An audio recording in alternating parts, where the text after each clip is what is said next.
नमस्कार, मैं सिरांधा आप सभी दर्शकों का आपके मनपसंद अन्नदाता कार्यक्रम में स्वागत करती हूं। किसान माटी से समृद्ध होते हैं, वो मिट्टी से सोना उपजाते हैं, अपने श्रम से संसार का पेट भरते हैं और मौसम के बदलते मिजाज को पहचान कर अपने कार्य में लगातार जुटे रहते हैं। ऐसे ही भारतीय किसानों को खेती बाड़ी से जुड़ी हुई बहुत सी नई लाभकारी जानकारियां देने के लिए हर रोज सुबह हम आपके साथ आते हैं। तो चलिए कार्यक्रम शुरू करने से पहले देखते हैं क्या है आज के अन्नदाता में। रेशम उद्योग के विस्तार को देखते हुए इसमें रोजगार की काफी संभावनाएं हैं और आने वाले दिनों में इसका कारोबार और फलेगा फूलेगा। उत्तर प्रदेश में रेशम उत्पादन बहुत ही कम है। इसे बढ़ावा देने के लिए प्रदेश सरकार कई योजनाएं शुरू कर रही है, जिसमें लोगों को रेशम कीट पालन के लिए अनुदान के साथ साथ प्रशिक्षण भी दिया जाएगा। खादी ग्रामोद्योग व लघु उद्योग मंत्री सत्यदेव पचौरी का रेशम पालन पर क्या कहना है, आइए जानते हैं। कच्चा रेशम बनाने के लिए रेशम के कीटों का पालन सेरीकल्चर या रेशम कीट पालन कहलाता है। बड़ी मात्रा में रेशम प्राप्त करने के लिए रेशम उत्पादक कीटों का पालन करना होता है, जिसे एक व्यवसाय के रूप में किया जाता है, जो कि कृषि पर आधारित एक कुटीर उद्योग है। इसे बहुत कम लागत में ही लगाया जा सकता है। कृषि कार्यों और अन्य घरेलू कार्यों के साथ इसे अपनाया भी जा सकता है और अच्छा लाभ अर्जित किया जा सकता है। रेशम में उत्तर प्रदेश बहुत पिछड़ा हुआ है। यहाँ 300 मेट्रिक टन हम कोया उत्पादन करते हैं, जबकि यहाँ की खपत 3000 मेट्रिक टन की है। अभी तक रेशम का उत्पादन मूलतः जो हमारे विभाग के फार्म हाउस हैं वहाँ पत्ती का उत्पादन होता है, और जो भूमिहीन किसान हैं, लैंडलेस जिसको कहते हैं, वो कीट पालन करते हैं। वो करीब हैं 25,000 लोग। रेशम कीट की कई प्रजातियां हैं, जिनका पालन अलग अलग क्षेत्रों में किया जाता है। रेशम कीट की प्रजातियों में मलबरी, टसर, ओक टसर, इरी और मूंगा रेशम है, जिसमें सबसे अधिक मलबरी रेशम कीट का पालन किया जाता है।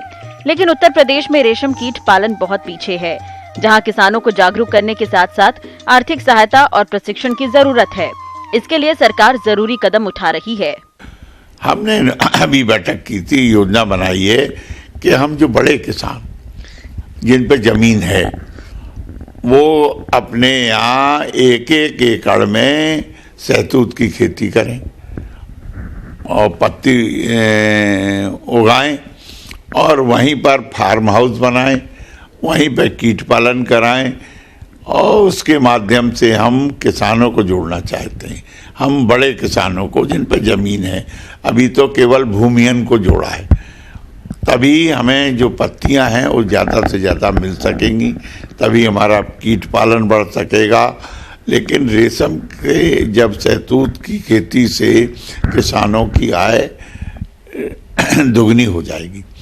अभी प्रति किसान को गेहूं से और चाहे ये धान से जो मिलता है 50,000 रुपये प्रति एकड़ मिलता है, और रेशम से उनको मिलेगा 1.5 लाख रुपए प्रति एकड़, यानी आपकी आमदनी तिगनी हो गई। इसके लिए हमने योजना ये बनाई है कि हम प्रत्येक किसान को 50,000 की सब्सिडी देंगे, और उनमें कीट पालन के लिए उनके जो कमरे बनते हैं, कीट पालन के कमरे बनेंगे, ट्रे बनेंगी, ट्यूबवेल लगवाएंगे। इसके लिए हम कि 1 से 50 करोड़ की एक योजना बनाकर उत्तर प्रदेश सरकार को दे रहे हैं।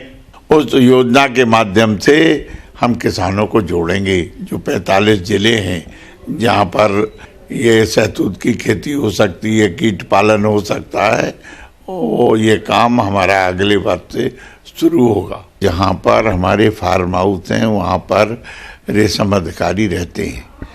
उसके लिए हम ये कर रहे हैं कि हम हर जिले में किसानों की गोष्ठी करेंगे, और रेशम कैसे उत्पादन किया जाता है, कैसे आप जुड़ें, इसकी जानकारियां भी देंगे। ये भी हमने योजना बनाई है, और उनका हम प्रशिक्षण भी कराएंगे। हम मिर्जापुर में एक हमारा प्रशिक्षण का केंद्र बन के तैयार हो गया है, ताकि अभी तक हम प्रशिक्षण के लिए किसानों को बंगलौर भेजते हैं प्रशिक्षण प्राप्त करने के लिए। अब हम उत्तर प्रदेश में ही करवाएंगे। दूसरा एक यहाँ शोध केंद्र लखनऊ में भी बनने जा रहा है रेशम का, और वो 5 एकड़ में। तो अब हम सुविधाएं यहाँ पर उत्पन्न करेंगे। हम अपने बल पर अब रेशम का उत्पादन उत्तर प्रदेश में बढ़ाएं। हमारे प्रदेश के जो किसान भाई बटन मशरूम का उत्पादन कर रहे हैं, उन्हें इसमें आने वाली समस्याओं के बारे में जानना बहुत ही जरूरी है और साथ ही उचित देखरेख की भी जरूरत है, तभी अच्छी क्वालिटी की मशरूम की उपज ले सकेंगे। तो आइए मिलते हैं CSA कानपुर के वरिष्ठ वैज्ञानिक डॉक्टर वेद रतन से, जो बटन मशरूम के अच्छे उत्पादन के लिए जरूरी बातें बता रहे हैं। किसान भाइयों, आप बहुत सारी फसलों की खेती करते हैं और उसी में अगर नकदी फसल की बात करें तो एक बहुत ही प्रमुख फसल है मशरूम, जिसे आजकल हमारे किसान भाई ही नहीं बल्कि शहर में भी सभी लोग इसको अच्छी तरह से जानने लगे हैं। तो किसान भाइयों, जहाँ तक मशरूम के फसल में इस समय सामयिक कार्य की बात है, उसके बारे में आज आपसे चर्चा करना चाहूँगा। देखिए, इस समय दो अवस्थाएँ होंगी, एक तो मशरूम निकल रहा होगा और दूसरी फसल होगी ऐसी कि जिसमें मशरूम अभी निकलना शुरू होगा। यानी जिसकी कंपोस्टिंग आपने नवंबर से करना शुरू किया है, उसमें अब मशरूम निकलने की धीरे धीरे कुछ दिनों बाद स्थिति आएगी, और जिसकी जो है शुरू में उसके पहले हो गई है, उसमें मशरूम निकल रहा होगा। तो ऐसी समय में क्या सामयिक कार्य महत्वपूर्ण है कि जिनको आप करें तो निश्चित रूप से आपका जो मशरूम का उत्पादन है वो ज़्यादा आपको मिले और अच्छा लाभ आपको मिल सके। तो किसान भाइयों, इसमें जो विशेष ध्यान देने की बात है, चाहे मशरूम निकल रहा है या मशरूम अभी कुछ दिन बाद निकलने वाला होगा, ध्यान देना यह है कि जो आपका फसल कक्ष है, फसल कक्ष को अच्छी तरह से आप उसको देखें कि उसको बंद रखें, ज़्यादा उसके अंदर हवा ना अंदर जाने पावे, जिससे कि उसमें नुकसान नहीं तो हो जाएगा। तो फसल कक्ष को अच्छी तरह से आप बंद रखें, केवल सुबह शाम थोड़ी देर के लिए उसको आप खोलें, जिससे कि उसमें शुद्ध वायु का संचार हो जाए और कार्बन डाइऑक्साइड उसके अंदर भरी होगी वो निकल जाएगी। लेकिन जिसमें अभी आपने स्पॉनिंग किया है या निकलने की अवस्था आ रही है, उसको कम देर के लिए खोलें, क्योंकि मशरूम की प्रारंभिक अवस्था में वृद्धि के लिए कार्बन डाइऑक्साइड की भी आवश्यकता होती है। दूसरी बात ध्यान ये देना है कि उसमें जो अपेक्षित आर्द्रता है, जो 75 से 80% कमरे के अंदर नमी बनाए रखने की आवश्यकता है। इसके लिए आप समय समय पर पानी का छिड़काव, जो आपके कमरे की जो दीवारें हैं जिस पर आपने टाट या बोरे कुछ आपने लगा रखा होगा, उसको आप भिगोते रहें और आवश्यकता अनुसार ही फसल में जो आपकी बेड है या जो आपने पॉलीथीन के थैले में लगा रखा है, आवश्यकता अनुसार ही उस पर पानी का छिड़काव करें। एक बात का और ध्यान देना जरूरी है किसान भाइयों कि जिस मशरूम की आप तुड़ाई करते हैं, तो तुड़ाई करने के बाद उसको पहली अंगूठा और पहली उंगली की सहायता से क्लॉकवाइज अगर आप घुमाते हैं, दाहिने तरफ घुमाते हैं, तो मशरूम बड़े आसानी से निकल आता है। कभी कभी क्या होता है कि वहाँ पर मशरूम तोड़ने के बाद छोटे छोटे गड्ढे से बन जाते हैं, तो इन गड्ढों को जो हम आवरण मृदा आपने बनाया होगा उसकी थोड़ी मात्रा बचा के जरूर रखनी चाहिए। उससे जो है इन गड्ढों को फिलअप कर देना चाहिए, पूरा कर देना चाहिए। अन्यथा क्या होगा कि जब आप उसमें पानी डालेंगे तो उसमें पानी भर जाएगा उन गड्ढों में, और उससे जो है जो जीवाणु हैं या बैक्टीरिया जो कहते हैं या अन्य तरह की फफूंद, उसमें नुकसान होने की संभावना होती है, ये बीमारियां उसके अंदर लग जाती हैं। तो किसान भाइयों, इस तरह से अपनी फसल की आप देख रेख करें और उसके बाद जो उसका मार्केटिंग है, मार्केटिंग करने के लिए बाजार में ले जाने के पहले अच्छी तरीके से उसको साफ करके और 200 ग्राम के पॉलीथीन में उसको पैकेट बना करके मार्केट में ले जाएं, तो निश्चित रूप से आपको उससे अच्छी आय मिलेगी। किसान भाइयों, मशरूम फसल कक्ष में कभी कभी कुछ कीट और रोग लग जाते हैं, जिससे उत्पादन कम होने के साथ साथ मशरूम की क्वालिटी भी खराब हो जाती है। तो इनसे सुरक्षा के लिए इन बताए जा रहे उपायों को अवश्य अपनाएं। किसान भाइयों, एक चीज और मैं यहाँ पर बताना चाहूँगा कि कभी कभी उसमें अगर आप उसकी सही देख रेख ना करें तो बहुत सारी फफूंद से या बैक्टीरिया से पैदा होने वाली बीमारियां भी आ जाती हैं। इन बीमारियों जैसे ब्राउन प्लास्टर है या कॉबवेब है या ग्रीन मोल्ड है, जो ट्राइकोडर्मा है, उससे हरे हरे उसके ऊपर धब्बे बन जाते हैं। तो आप अपनी फसल कक्ष जो है उसको बहुत ध्यान रखें कि उसमें साफ सफाई रहे और बाहर से किसी भी तरह के आदमी को बिना पैर साफ किए, कपड़ा साफ किए उसके अंदर प्रवेश न करने दें। और अगर कहीं आपके फसल में इस तरह के लक्षण दिखाई पड़ते हैं तो उसका तुरंत जो है उस पर रसायनों का छिड़काव करके उसका प्रबंधन करें। इसके लिए बेहतर होगा कि आप उसमें जो जीरम आता है, जीरम 27% तरल आता है, इसकी जो है 1.5 ml मात्रा प्रति लीटर पानी के दर से घोल बना लें, या डाइथेनियम 45 जो आता है, डाइथेनियम 45, इसकी 1.5 ग्राम मात्रा प्रति लीटर पानी के हिसाब से घोल बना करके और बेड के ऊपर और दीवारों के ऊपर भी छिड़काव करें। कभी कभी इसमें कुछ मक्खियां भी आ जाती हैं जो नुकसान पहुंचाती हैं, तो इन मक्खियों से बचाव के लिए आप अपने फसल कक्ष में अगर पीला बल्ब लगा दें तो उससे भी ये मक्खियां जो है उसकी तरफ आकर्षित होती हैं, और बल्ब के नीचे अगर मिट्टी का तेल किसी बर्तन में रख दें तो ये उसके अंदर जाकर के ये मर जाती हैं। तो इस तरह से जो मक्खियाँ नुकसान पहुंचाती हैं उससे भी अपनी फसल को बचा सकते हैं। किसान भाइयों, इस तरह से अगर अपनी फसल की आप देख रेख करेंगे तो निश्चित रूप से बटन मशरूम का अधिकतम उत्पादन ही नहीं, गुणवत्ता युक्त उत्पादन आप पाएंगे और बाजार में बेचकर उसको आप अच्छा लाभ पा सकेंगे। किसान भाइयों, रबी फसलें इस समय बढ़वार की अवस्था पर हैं और अभी मौसम में बदलाव तेजी से हो रहा है। कहीं अधिक ठंड पड़ रही है तो कहीं पाला पड़ रहा है। ऐसे में फसलों पर इसका बुरा प्रभाव पड़ता है, जिससे फसलें सूखने लगती हैं। तो किसान भाइयों, आप मौसम की बदलती स्थिति और पाले के दुष्प्रभाव से अपनी फसलों को कैसे बचाएंगे, इस बारे में जानकारी दे रहे हैं कृषि वैज्ञानिक डॉक्टर सुनील कुमार। आज आप देख रहे हैं कि कड़ाके की ठंड पड़ रही है और मौसम धीरे धीरे बदलता जा रहा है। दिन प्रतिदिन और ठंड बढ़ती जाएगी। इसलिए पहले हम लोग ये जानना चाहेंगे कि आजकल कोहरा बहुत ज़्यादा हो रहा है। आखिर ये कोहरा है क्या? कोहरा एक जलवाष्प से बना हुआ एक ऐसा बादल है जो ज़मीन के करीब में तैरता हुआ नज़र आता है। उस पर पानी की छोटी छोटी बूंदें होती हैं और वो जलवाष्प से बना होता है जो हवा में तैर रहा होता है। तो ये पाला का जो रूप है जब आ जाता है, वो पाला जो है सभी फसल के लिए नुकसानदायक होता है। क्यों नुकसानदायक होता है? क्योंकि जब पौधा जो है पानी को ज़मीन से लेता है जड़ के द्वारा, और वो पानी ही जब पाला के रूप में बन जाएगा, बर्फ़ के रूप में बन जाएगा, तो उसका जो है आकार थोड़ा बड़ा हो जाता है और वो तना के बीच का जो होता है जाइलम, जिससे पानी या खनिज लवण जाता है पौधा को, वो फटने लगता है या क्रैक कर सकता है। और प्रकाश संश्लेषण की जो प्रक्रिया है, श्वसन की प्रक्रिया है पौधों का, वो सब जो है धीरे धीरे ब्लॉक होने लगता है, मतलब रुकने लगता है। इससे फसल को नुकसान होता है। पाले के प्रति संवेदनशील फसलें जैसे आलू, टमाटर, सरसों, बैंगन, अलसी, मटर, धनिया, जीरा, शकरकंद तथा फलों में पपीता, आम पाले के प्रति अधिक संवेदनशील हैं। इसमें 80 से 90% तक नुकसान हो जाता है। पाले की तीव्रता अधिक होने पर गेहूं, जौ, गन्ना आदि फसलें भी अधिक चपेट में आ जाती हैं। पाला जो है सबसे ज़्यादा नुकसानदायक है और ये उत्तरी भारत में तो सबसे ज़्यादा नुकसानदायक होता है। 15 दिसंबर से अगर आप सजग रहें, 15 दिसंबर से लेकर उधर 15 जनवरी तक, ये सबसे ज़्यादा समय होता है जिस समय आपको सजग रहने की ज़रूरत है। ये 1 महीना अगर आपने फसल को बचा लिया पाला से, तो आपकी फसल बच जाएगी। यदि पाला पड़ने की संभावनाओं का मौसम विभाग द्वारा या फिर वायुमंडलीय परिवर्तनों द्वारा पूर्वानुमान लग जाए तो कुछ उपायों द्वारा फसलों को इसके कुप्रभाव से कुछ हद तक बचाया जा सकता है। इसलिए ऐसे समय में आलू की खेतों को बार बार देखते रहना चाहिए कि उसकी पत्तियां जो है, पत्तियों पर कुछ बीमारी के लक्षण तो नहीं दिखाई दे रहे हैं। अगर ऐसे लक्षण दिखाई दें तो तुरंत उस खेत को सिंचाई करिए। सिंचाई करने से पाला का असर जो है कम हो जाता है। सिंचाई करने से क्या होता है कि पानी जो है उसके तापमान को, पौधे के तापमान को थोड़ा ऊंचा कर देता है और वो फसल उससे बच जाती है। दूसरा उपाय है कि फसल में आप धुआं कर सकते हैं, जैसे पुआल, घास फूस जो भी आसपास में आपको हो, पत्तियां हो, उसको आप जला के और उस खेत में धुआं कर सकते हैं। उससे भी उसके तापमान में थोड़ी सी वृद्धि हो जाती है और वो फसल बच सकता है। लेकिन इसके लिए ज़रूरी है कि पहले से सावधानी बरतिए।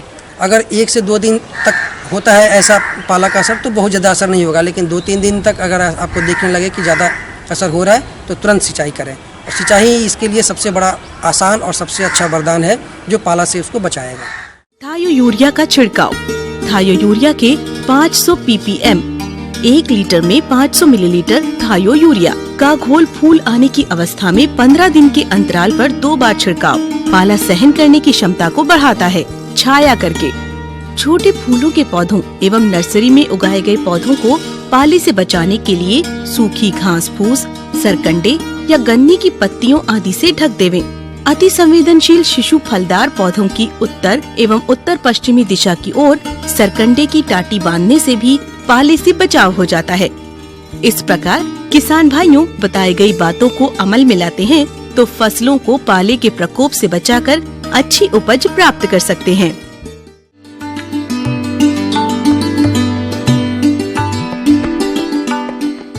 जॉन डियर अन्नदाता हेल्पलाइन निःशुल्क फोन संपर्क सेवा के माध्यम से आपके द्वारा पूछे गए प्रश्नों में से 1 या 2 महत्वपूर्ण प्रश्न को हम अपने कार्यक्रम में शामिल करते हैं।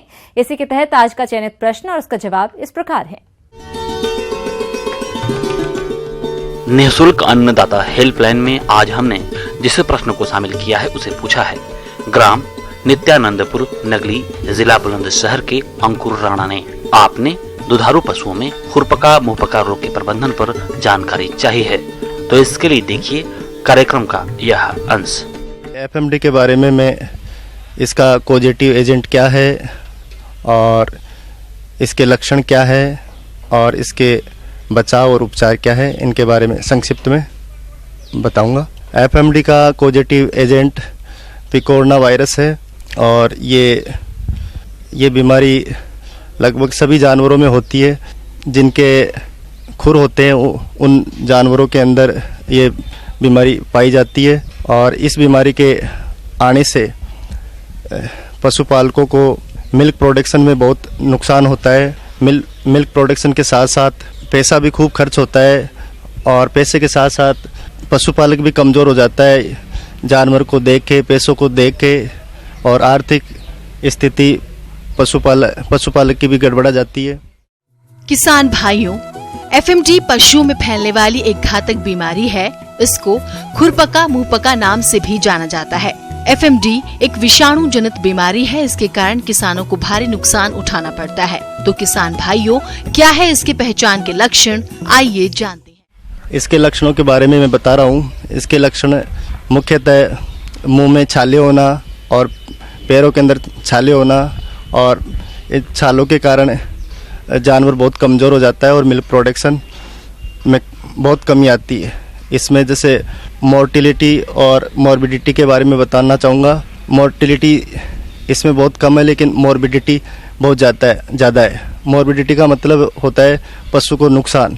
तो इसमें पशु को नुकसान लगभग 80-90% का इसमें पशु को नुकसान होता है, जबकि मोर्टिलिटी बहुत कम है इसकी।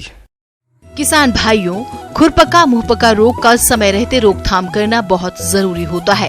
तो कैसे करें इस रोग की रोकथाम, आइए जानते हैं। इसका सबसे पहले तो क्या है कि जैसे बचाव ही उपचार है, तो बचाव के लिए इसमें टीकाकरण का प्रावधान है।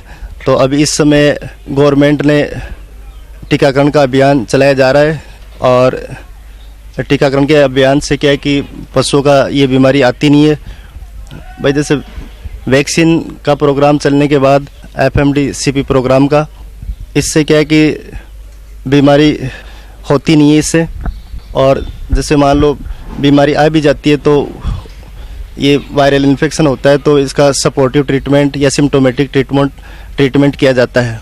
और मैं तो इसके बारे में कहूँगा कि पशुपालकों को बीमारी आने से पहले इसका क्या कि बचाव करना चाहिए। बचाव के लिए इसमें सर्वोत्तम साधन है टीकाकरण। तो टीकाकरण पशुपालन विभाग द्वारा साल में 2 बार टीकाकरण किया जा रहा है। तो इसका क्या कि लोगों को लाभ मिल रहा है और इससे पशुधन में इस बीमारी का समाधान हो रहा है। आइए अब एक नजर डालते हैं राज्य की कुछ चुनी हुई मंडियों के प्रमुख फसलों के बाजार भाव पर।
हमें उम्मीद है कि आज का कार्यक्रम आप सभी दर्शकों के लिए उपयोगी रहा होगा। किसान भाइयों, अन्नदाता आपकी सेवा के लिए संकल्परत है। कृषि संबंधित समस्या एवं सुझावों के लिए आप हमें इस पते पर संपर्क कर सकते हैं। प्रोड्यूसर अन्नदाता, news 18 Uttar Pradesh Uttarakhand, Ramoji film city, Hyderabad 501512। साथ ही आप हमें ईमेल भी कर सकते हैं। हमारा ईमेल है p18annadata@nw18.com। इसके अतिरिक्त आप हमें जॉन डियर निःशुल्क हेल्पलाइन नंबर 180041921555 पर सोमवार से शनिवार सुबह 10 बजे से शाम 4 बजे के बीच संपर्क कर सकते हैं। अब आइए देखते हैं कल दिखाए जाने वाले कार्यक्रम की मुख्य झलकियां। ऊसर भूमि में गेहूं की अधिक उपज लेने के लिए ध्यान रखने योग्य तकनीकी बातें।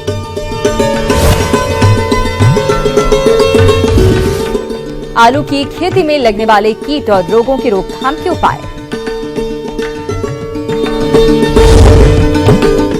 किसान भाइयों, अब समय हो रहा है आपसे विदा लेने का, तो हमारी अन्नदाता टीम को दीजिए इजाजत। कल फिर आपसे मुलाकात होगी कृषि संबंधित कुछ और महत्वपूर्ण जानकारियों के साथ।